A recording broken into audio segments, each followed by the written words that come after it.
restaurante, ou qualquer ambiente comercial, ou qualquer ambiente é lacrado por uma autoridade, coloca-se o selo. Ninguém mais pode chegar e abrir aquela porta, a não ser uma autoridade igual ou superior, que pode quebrar aquele selo. Aqui não é diferente. Ele diz que vi na mão direita daquele que está sentado no trono um livro escrito por dentro e por fora de todo, selado com 7 selos. Ora, a questão é, que livro é esse? Há quem diga, há alguns comentários que nos dizem que esse livro está ali como que a vontade de Deus para toda a sua criação. Os desígnios do Senhor para toda a sua criação. Daí porque a tamanha importância que o capítulo 5 dá a esse rolo, a esse livro. Veja aí no capítulo 5, verso 2.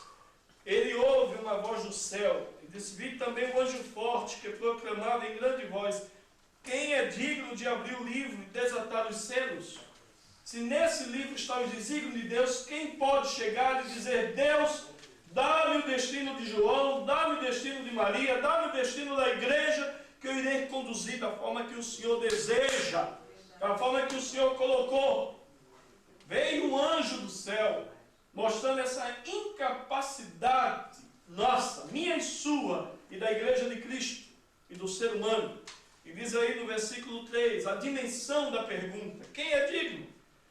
No versículo 3 ele diz: ora, nem no céu, nem sobre a terra, nem debaixo da terra, ninguém podia abrir o livro, nem mesmo de olhar para ele. Não foi achado ninguém digno. Veio do céu uma mensagem da nossa incapacidade. A incapacidade dos presunçosos dentro da igreja. A incapacidade daqueles imperadores do primeiro século. Ele estava ali oprimindo. E João, não podemos esquecer que João estava preso na ilha de Patmos por causa do Evangelho. E veio do céu essa mensagem: quem é digno? Nem no céu, nem sobre a terra, nem debaixo da terra, nem aqueles que já foram dignos de achar o livro, abrir o livro, desatar e fazer cumprir o que estava escrito. E no versículo 4 é a reação natural de João. Disse: eu chorava muito, porque ninguém foi achado digno de abrir o livro, nem mesmo de olhar para ele. João chorava. Eu quero apenas salientar, quando ele disse eu chorava, o choro em si já é uma ação em si mesmo, mas ele acrescenta a forma como ele chorava. Diz o texto que ele chorava muito. Essa é uma ideia um pouco redundante. Quando você chora, você já chora com uma certa expressão. Você pode entristecer, no nosso contexto, na nossa cultura, você pode entristecer e chorar um pouco, mas nós não consideraremos isso como pranto. O pranto é quando você chora angustiadamente, desesperadamente, com a perda de algo precioso para você. Não é verdade? E João estava ali preocupado com a igreja do Senhor. Ele disse: Deus, se ali tem os teus desígnios, a tua vontade, e ninguém é digno de abrir, será porventura a minha conclusão de que estamos lançados ao caos? Eu estou preso, a tua igreja está sendo perseguida. Só para você ter ideia da perseguição da igreja. Irmãos, é algo muito assustador. Os irmãos, muitos deles eram pegos e amarrados numa estaca, banhado com óleo, como fosse hoje o petróleo, o betume, e tocado fogo apenas para iluminar determinados jardins à noite, por causa da fé. Eram jovens, mulheres, lançados aos leões apenas para divertir no domingo à tarde, no final de semana, no dia livre, de lazer. E as pessoas comiam e bebiam e viam os nossos irmãos sendo devorados pelos leões.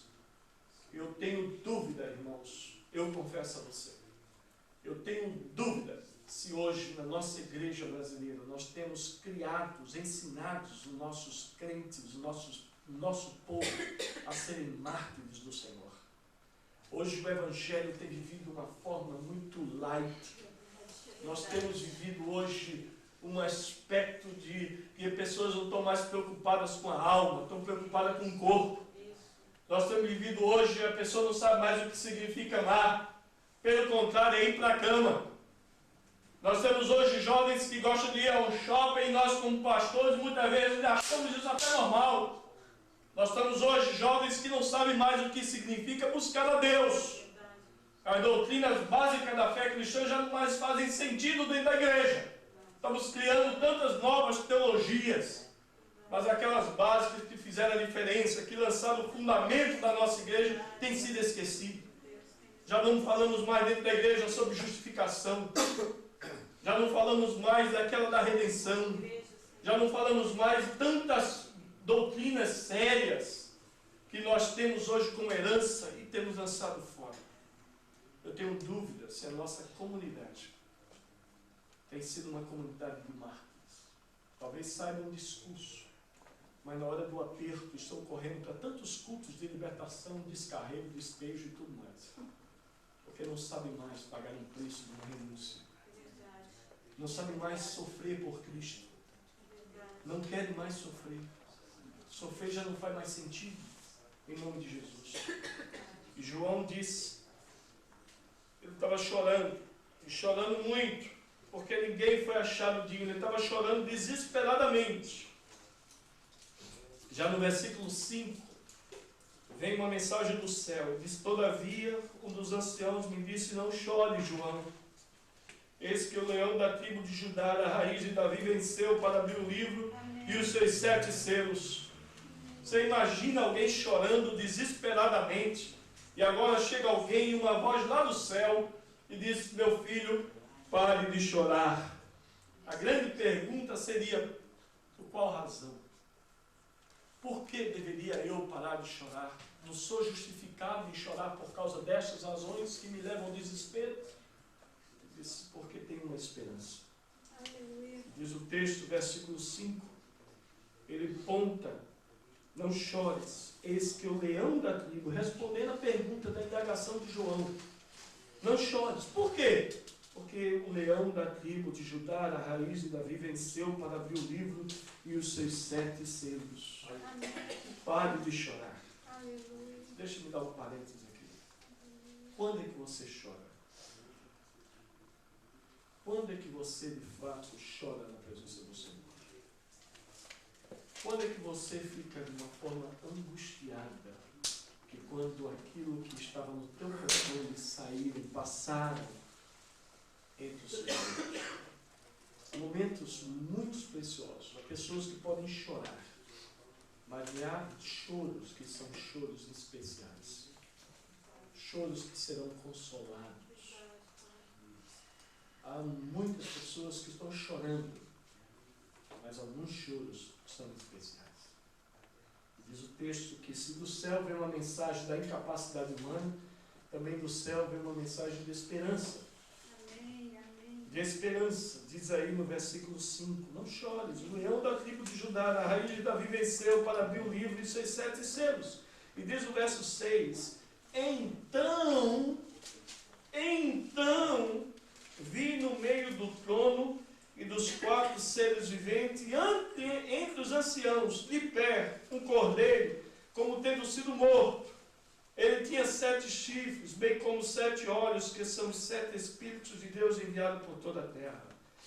Só depois que o céu me apontou a esperança, foi que eu consegui ver e olhar, direcionar minha atenção a Cristo Jesus. Até então ele estava chorando. E nós continuaremos chorando. Chorando. Se nós não ouvirmos do céu uma mensagem. A igreja vai chorar. E tem gente que entra na igreja chorando e sai chorando porque não conseguiu ouvir a voz de Deus. É verdade. E muitas vezes a culpa é nossa. Como pastores, porque não temos gasto tempo na presença do Senhor. Não temos ensinado de que é Ele que precisa ouvir a voz de Deus. E nunca a nossa. Nós precisamos apontar para Cristo. Cristo Jesus. Olha lá o Senhor. Ele quer falar contigo.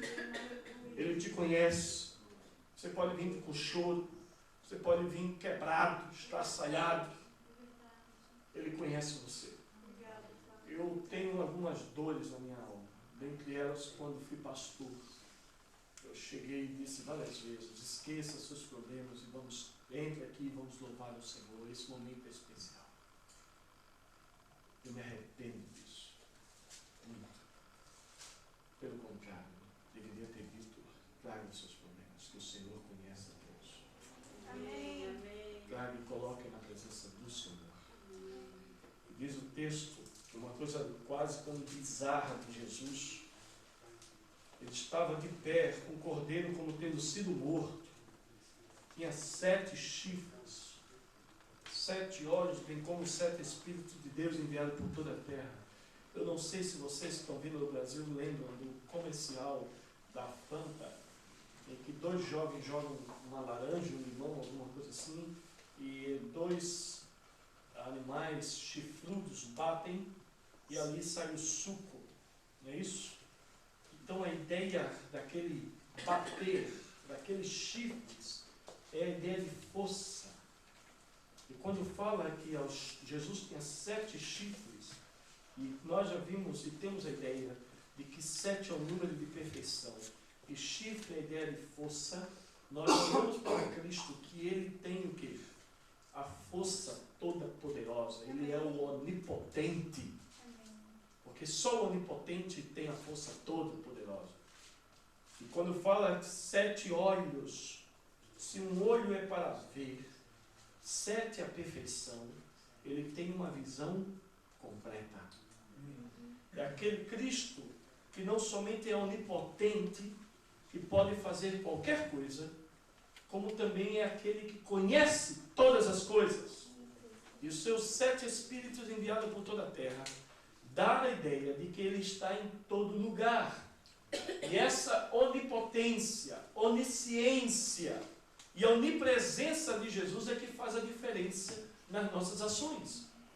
Eu tenho um Cristo, pare de chorar, porque o leão da tribo de Judá venceu. E esse leão da tribo de Judá é o Cordeiro de Deus, que foi morto e ressuscitou, que tem todo o poder, que conhece todas as coisas e pode estar com você em todos os lugares. Aleluia. Eu não sei como você se encontra, como missionário, como pastor, ou como membro de uma igreja, como você se encontra nessa manhã. Nós estaremos orando por você. Mas antes de nós orarmos, eu preciso dizer essas coisas, expor as Sagradas Escrituras, para que a sua ação e a sua fé seja alicerçada não em cima de oração de 1 ou 2 pastores, porque nada somos iguais a vocês. O que nos faz diferente é que nós temos uma vocação e uma responsabilidade nas Sagradas Escrituras. Mas quando você orarmos por você, você saberá de que a oração e você, a sua ação, será alicerçada pelas Sagradas Escrituras. E você dizer: Senhor, eu estou aqui, o Senhor me conhece. Senhor, eu estou aqui, tem muitas coisas na minha alma que eu posso até chorar, me angustiar. Mas Tu és o Cristo que pode todas as coisas. Tu és o Cristo que pode mexer com todas as coisas. Não há nada na minha vida, Senhor, que eu possa esconder, porque o Senhor é aquele que tudo vê. E diz o texto como olhos de fogo, é aquela que penetra e queima todas as aparências. Esses são os olhos do Senhor. Nós podemos viver uma pura aparência religiosa. Podemos dizer 24, 28, 80 aleluias dentro do culto. Podemos levantar a mão dentro do culto. Podemos cantar músicas lindas dentro do culto.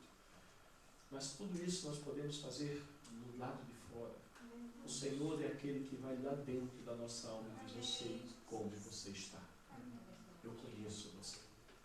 Você engana os outros, mas a mim não. Eu sou o seu pastor. Se você diz: eu tenho esse Cristo que venceu, eu tenho vivido esse Cristo, a grande pergunta seria: e agora? Diante de que nós temos visto de que Jesus é aquele que venceu, de que Deus está sentado no trono, e que o livro, o rolo da vontade de Deus, dos desígnios de Deus, já foi tomado por Cristo Jesus na mão. Se você diz: eu creio nisso, eu creio que meu Cristo é o Cristo Todo-Poderoso, Que ações nós podemos ter nas nossas vidas a partir daqui? Nós estamos numa consulta missionária. Nós estamos aqui pensando e refletindo, e vamos ter hoje à tarde, se Deus permitir, uma reunião sobre isso. Como estão nossos trabalhos, como estão nossas vidas, como estão os missionários, quais são os nossos passos, os nossos sonhos. O que é que nós, como uma pedra na mão de Deus, para o tabuleiro de Deus para a Europa, como latinos que somos, o que é que Deus, nós estamos vendo que Deus quer nos usar, de que forma? Se eu tenho esse Cristo, irmãos, nós precisamos, e faz sentido para nós, gastarmos tempo em oração. Veja o que é que diz o capítulo 5, verso 7. Quando ele, aliás, o verso 7, ele diz que Deus enviados por toda a terra, verso 7, veio, pois, e tomou o livro da mão direita daquele que estava sentado no trono. E quando tomou o livro, os 4 seres viventes e os 24 anciãos prostraram-se diante do Cordeiro, tendo cada um deles uma harpa e taças de ouro, cheias de incenso, que são as orações dos santos. Portanto, a minha oração, ela nunca será perdida quando eu faço em nome de Jesus. Amém. Ela será colhida e colocada em taças de ouro na presença do Senhor. Por mais que às vezes eu penso que Deus não ouviu a minha oração, de que Deus não tem respondido ainda a minha oração, eu gostaria apenas de salientar uma razão que às vezes nós deixamos, e essa nos impede a desfrutarmos de momentos de orações com Deus. E esse empecilho, obstáculo, se chama ativismo.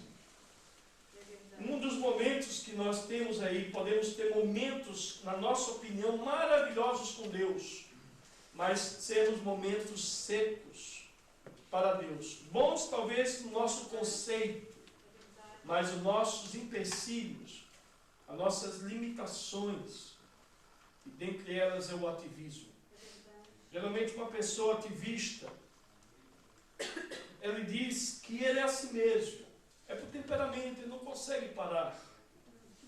E ele fica como que correndo de um lado para o outro, mas ele não consegue parar. Não sei quantos de vocês perceberam que os lagos hoje estão mais agitados a água, por causa do vento.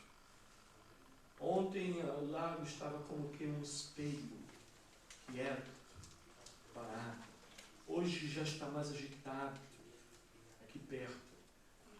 E muitas vezes nós queremos orar ao Senhor. Muitas vezes nós queremos nos derramar na presença de Deus. Mas a nossa alma lá dentro está requieta, perturbada, angustiada. Lembra o que diz em Filipenses capítulo 4, verso 6? Que não andeis ansioso por coisa alguma, em tudo, porém, pelas petições, orações e ações de graça. E no versículo 7 diz, e a paz de Deus, que excede todo entendimento, guardará a vossa mente e os vossos corações em Cristo Jesus. O verbo guardar ali é o guardar militar. A paz de Deus irá guardar como sentinela o meu coração e a minha mente em Cristo Jesus. Portanto, nós precisamos experimentar a oração, uma oração de descanso. Nós precisamos encontrar uma oração de refrigério para nós. E nós quietarmos, ficarmos em silêncio e dizer, Senhor, aquieta meu coração. Nossos lábios poderão falar, nossas mentes poderão cavalgar, correr, mas o nosso coração está requieto. Eu não sinto a paz de Deus enchendo meu coração, minha alma. Dizer, Senhor, nenhuma oração vai ser perdida, vai ser acolhida no altar do Senhor. E você poderá encher essa taça de ouro nessa manhã. Colocar as suas petições. Em segundo lugar, se eu tenho esse Cristo dessa forma, faz sentido para nós nos envolvermos com missões. Não é por acaso, diz o verso 9, quando terminando o verso 8, cheia de incenso, que são as orações dos santos, verso 9 diz, e entoava um novo canto dizendo,